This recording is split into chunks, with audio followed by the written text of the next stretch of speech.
In theory, freelancing is very simple. You have a skill, someone else needs a skill, and they pay you for this skill. So why does it seem so hard? Probably because you're doing the wrong type of freelancing. Just so we're on the same page, when I talk about freelancing, I'm talking about high-ticket freelancing. Those little one-off gigs here and there that you get on Fiverr, they're just not a sustainable way to make a living online. You can still use those websites to get your foot in the door, and we'll talk about that a little bit later. But the model I'm talking about refers to high-ticket freelancing, where you basically sell a high-ticket service to one or multiple business owners, and you do this for a recurring monthly fee. And that is the most realistic and sustainable way to do freelancing so that you can leave your 9 to 5 and actually get a sustainable income. On average, the students in my program, they make 3 to 5K a month using this strategy, so trust me on this one, okay guys? But if you prefer to keep working for $10, $50 on platforms like Fiverr, then feel free to click this video away, because then this is not for you. If you're still here, awesome. Then let me show you how you can turn your passion into a lifestyle business in the next 3 to 6 months. I'm Jad, and before I founded my current 7-figure business, I was a very successful high-ticket freelancer from 2018 until 2021. And now in this video, I'm going to give you the ultimate step-by-step guide to become a successful freelancer in 2024. And this is based on my experience, but also me being a business owner who currently has over 20 freelancers working for me in my business. I've also been to numerous mastermind events, master classes, and I know your audience. I know what entrepreneurs are looking for. And I also know what the demand is right now in 2024. And it doesn't matter if you're looking to get into writing, social media, design, website, content creation. It can be whatever. As long as it can be done from your laptop, I'm going to cover it in this video. Because in the end of the day, all freelancers need to know where to get clients, how to create a portfolio, how much to charge, and how to take a payment. So I encourage you to watch this all the way through to the end. If you need help with any specific parts, you can find the timestamps in the description of this video. Step number 1 is identify your passion and then link this to a niche. The first and foremost step is to choose a niche that aligns with you, that you genuinely love being in, talking about, reading about. Don't just choose something because other people say it's profitable or because it's the most famous or best niche. I really want you to look at what do you actually like, because you will be able to perform so much better and to really become the top 10% of your industry if you actually love what you're doing. And that means that you have to love the clients that you're going to be working with. So I really want you to take a deep dive and think about your passion and what gives you fulfillment. What do you like? A few things you can ask yourself to find this out quickly is, for example, what would you do if you had all the time in the world and you could just do anything? What are you scrolling through when you're on social media or on Pinterest? And a really good one, what did you love when you were a kid before you had to think about all of this grown-up stuff? And the answers here will help you identify the potential niches in industry and businesses you could be working with. Now, a really cool example. One of our students, his parents were artists. One was making paintings and one was making bags. This person was completely creative, super artistic, and his biggest passion was art.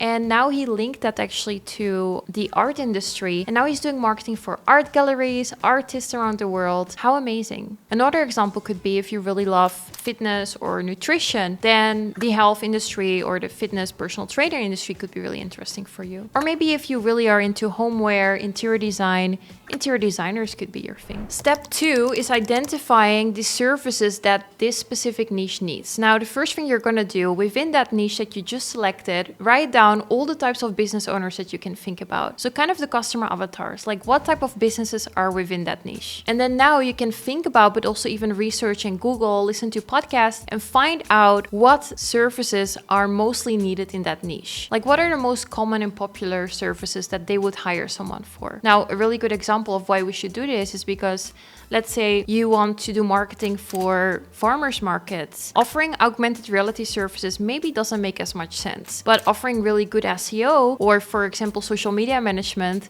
could be a really valuable service to them. So we also want to offer to them what they're looking for and what makes sense. The second part within that is that you also want to check which of these services align to skills that I naturally have, because we want to make it easy for ourselves. Yes, you can learn any skill, but let's see if there's any that already align more with your current abilities. So let's say you're really creative and you love drawing and you're very artistic. Okay, maybe design, content creation, social media management could be good for you. Maybe you've always been good with words and you always write the best birthday cards and you always get asked, to write poetry or something like this. Okay, maybe copywriting would be really good for you. Or maybe you're a nerd and you love gaming and you love figuring out codes and stuff like that. Okay, web development could be for you. So do you have any current abilities or preferred skills? Then check this list of services and select which ones you want to focus on first, and that's the ones we're going to master. Because the key again here is that you really do pick something that you really enjoy, the niche, so the people you're going to be working with, and the service, so the skills you're going to learn. Because that's the most powerful, aligning your interests and your passions with your current skills and abilities. And if you're unsure, you can always just start practicing a few different services and skills and then find out which you naturally just found more easy or which ones you enjoyed more. Because in the end of the day, even if you have zero skills, these are all learnable. After you've chosen which niche you want to go for, now the real work begins. Every freelancer needs these three things. You need a way to get clients, you need to have a very strong portfolio, and you need to invoice and collect payment. Now, the next step is to build a very strong personal brand. And this should resonate with the clients and with the businesses that you want to connect with. You need to, of course, make sure that you stand out. So look at your niche and consider what styles would appeal to them, what branding would appeal to them. They want to feel familiar. They want to be like, wow, they want to look at your page and be like, this is for me. This appeals to me. For example, a super pink sparkly brand might not work for every niche. If you would like to work with corporate firms for any reason, there could be a hand select that would really love that, but the majority would go for a more professional, simple style. A really big tip in general about personal brands is that I would always recommend to have it be something with your name. Most likely your name is not going to change, which means that, now you have this offer for this niche, and let's say in a few months or a year, you want to pivot, you want to go in a different niche, you want to rebrand a little bit, or you want to have different offers. Maybe you want to offer, you're an agency now, or you're having coaching services.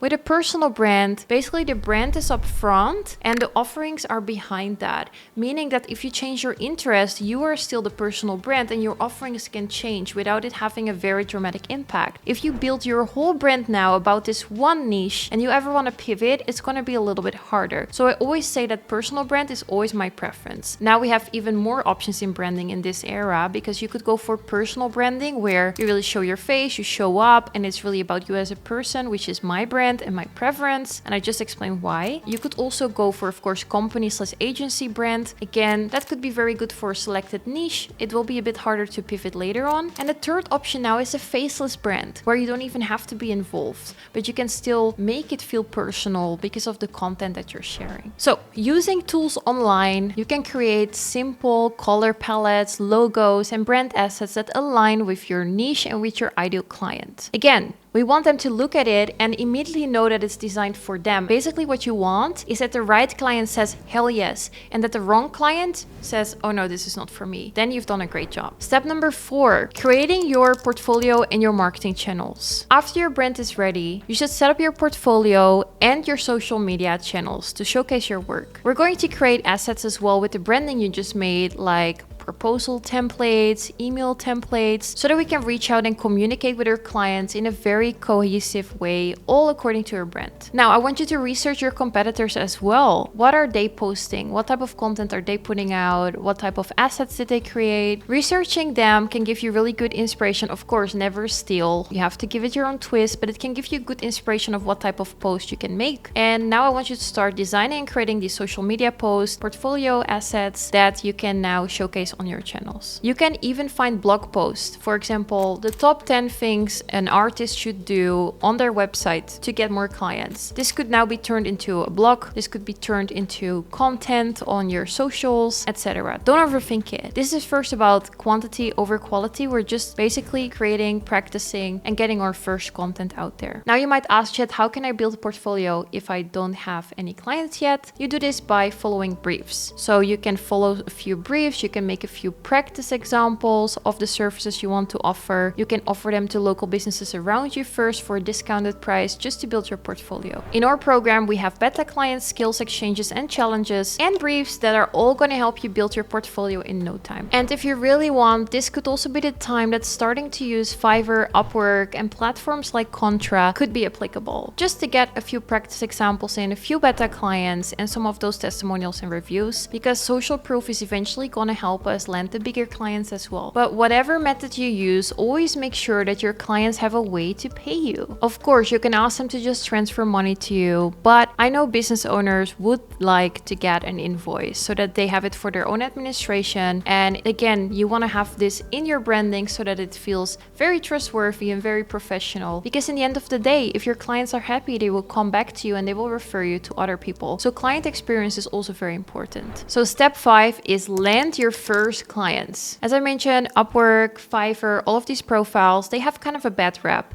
because you get a lot of these small one-time projects on here, and it can be really hard to make a sustainable income, let alone making 3 to 5K per month consistently. Besides using that for the beta clients, like I just said, that is fine. Now to land our first high ticket clients, we're going to use some different outreach strategies. The first thing you can do is you can email pitch, okay? Email outreach to literally your dream clients, and you can work on making a really good pitch. You can even include video message so that, you know, it's very customized and it's very personal, and people really love getting video pitches. At least I do. Another thing you can do is what we call social sniping, which is basically sniping your ideal clients on social media networks, engaging with them. Don't right away sell and say, do you want to buy my service? No. We want to first say, you know, build rapport with them, connect with them. In our program, we provide you with really in-depth DMing strategies so that you can make sure that it converts and not just that people feel pitched to. You can also do cold calling, also very famous. You can find the numbers on Google My Business and actually start calling and pitching them. And guys, please remember this, for any of these outreach strategies, the money is in the follow-up. You can't just call them once and then be like, oh, that didn't work. No. Call them again, email them, LinkedIn message them. The money's in the follow-up. I've had clients come back to us after years because we just followed up so good. We have a whole strategy framework for this in our program, but you basically just don't want to be pushy or spammy to them. This is a volume game, so you can't just give up after 2 days. You have to literally do this for weeks. And then you create a really big wave of outreach that is then going to come back to you. And that's when you're going to start to land clients. Another big thing to remember is actually making really good pricing packages. We don't want to work hourly. We don't want to work for low rates. We want to create a really dream ideal package for your client, preferably above 1K. Okay, don't go below $1,000 a month. It has to be above that, because remember, we just want to be able to land 3 to 5 clients and then already be at 3 to 5K per month. That would be ideal. I recommend that you then, whatever way you reach the client, you get in contact, you start to basically do appointment setting and book a discovery call with yourself and the client. Now on this discovery call, you want to show them your portfolio, you want to go through how you can help them, connect with them, and then present the package to them. Remember, landing your first client is always going to be the hardest. After the first one, you'll be good. The rest is going to be easy. I promise. If you do it right, obviously. And now you landed a client. What is super important is collecting payment. I always recommend collecting payment in advance, or at least 50% in advance, 50% post the project or service, to keep yourself safe. You could just ask them to transfer to you, but honestly, it is definitely better to send them a proper invoice, again with your branding and everything, so they feel very professional. Wise is also an option. You can make a payment request link, but you just want to send them something that looks very professional. Don't have a business registered yet? You could use Wise personal account, make a payment request link. And if you have your business registered, which I'm not going to get into, please, that is a whole other topic. You can hire my tax consultant for that.